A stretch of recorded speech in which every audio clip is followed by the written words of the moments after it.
What's going on, everyone? Welcome back to the show. First off, we need to talk about what's going on globally.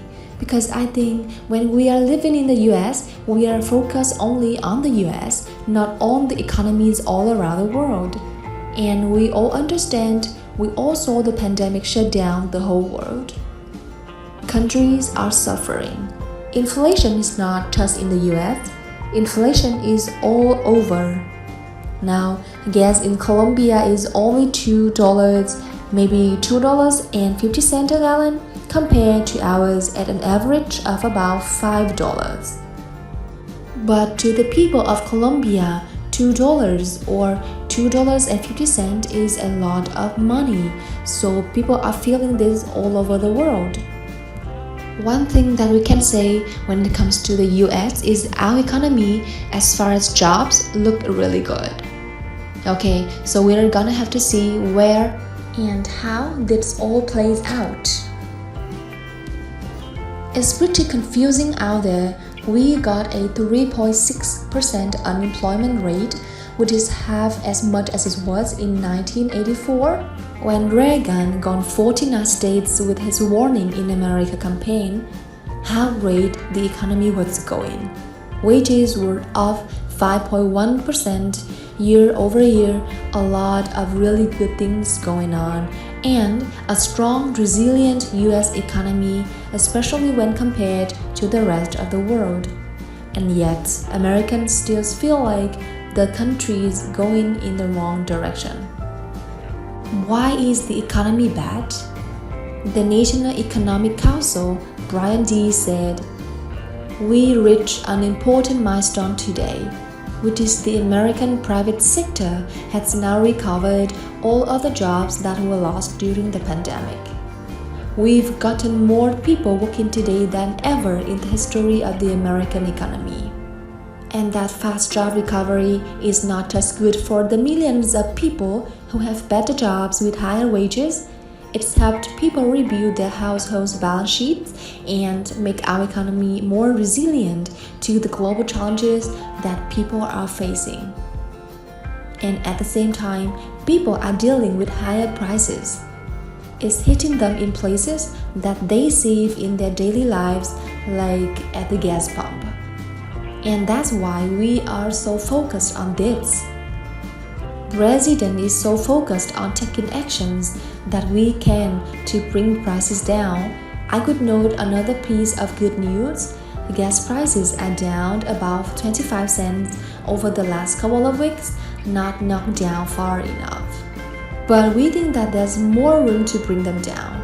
So we just got to keep working on it, but also recognize that the strength of this labor market is historic, and it gives us historic strength in navigating the challenges we are facing. Any White House will do is look at where people are hurting, obviously. Inflation gas prices to the point that they can be controlled. Also housing and rent prices. And then people are struggling, really feeling a lot of pain when it comes to actually having a place to live. How does that factor into what is happening with the economy? On the one hand, the incredible run-up in housing prices has been really important for about 50% of Americans who own homes, a big source of increased wealth. The typical family that owns a home probably has $60,000 more in wealth as a result of that. That's a good thing. But those price increases also make it really difficult for people who work and are struggling to find affordable housing. It's why we are so focused right now on doing everything we can to build more supply of housing. The answer to this problem, which is decades in the making, is to address the chronic underinvestment in the supply of affordable housing, particularly in areas of the country where there's economic opportunity, but people are priced out of it because they can't afford homes. There's a lot that we can do with states, with local governments. This is a bipartisan issue, working closely with the Chamber of Commerce on this issue around the country to get more homes onto the market that will help bring prices down and create more economic opportunities.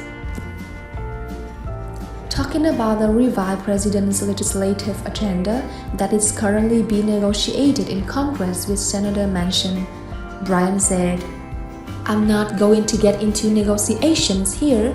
They are obviously ongoing. What I could say from an economic perspective is if you think about where we are and to Cho's point, with the uncertainty that Americans are feeling, the single most constructive thing that Congress could do right now is to take concrete actions to lower the prices that American families are facing and also lower the federal deficit, which will be complementary to what the Fed is trying to do."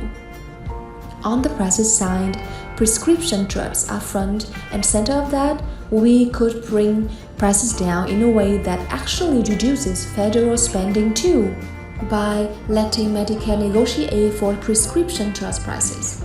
We could also bring down utility bills while providing long-term, importantly, technology-neutral incentives for more clean energy investment, whether that's hydrogen or nuclear or carbon capture or sequestration or wind and solar.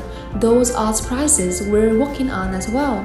But in the aggregate, the goal here is to provide some relief to families, bring prices down, and also bring down the deficit. That's the single most constructive thing that Congress could do right now, and we are working hard on it. There you go. Thank you so much for tuning in.